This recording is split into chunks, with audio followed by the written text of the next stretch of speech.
মেঘ দেখা মেঘ না বৃষ্টি দেয় বৃষ্টির ইংলিশ স্যার আমি তো জানি রেইন তাই আর কি হওয়া যায় না বৃষ্টি ইন জেনারেল রেইন হওয়া যায় যে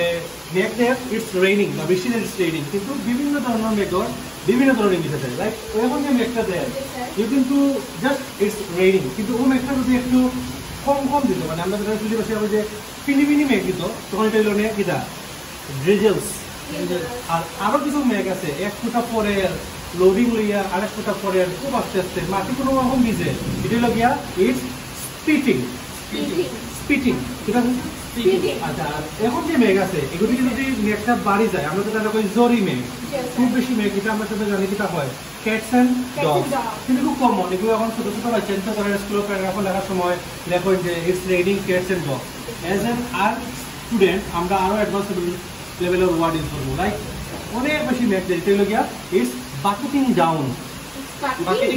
yes it's bucketing down তো এখন দেখিয়া আমরা সব সময় খালি মেন্টাল উইথ ট্রেনিং পেতাম না মেঘর প্রকৃতি দেখিয়া মেঘর টাইপ দেখিয়া এক ধরনের মেঘেতে আমরা এক ধরনের ইংলিশে ইয়ে করবো আর যে মেঘ দিয়ে তো আকাশে থাকে এগুলো তো ক্লাউড আর বৃষ্টি যেটা ধরে ইয়া পড়ে এটা কিন্তু রেইন বাট সেইটা দেখি আপনার মেঘে বৃষ্টি রাত্রা লাগি যায় ডাজন্ট ম্যাটার বাট বৃষ্টি দেওয়ার যেহেতু বিভিন্ন ধরনের বৃষ্টির আমরা বিভিন্ন ধরনের ইংলিশ ইউজ করবো ওকে মনে থাকবো নি ওকে থ্যাংক ইউ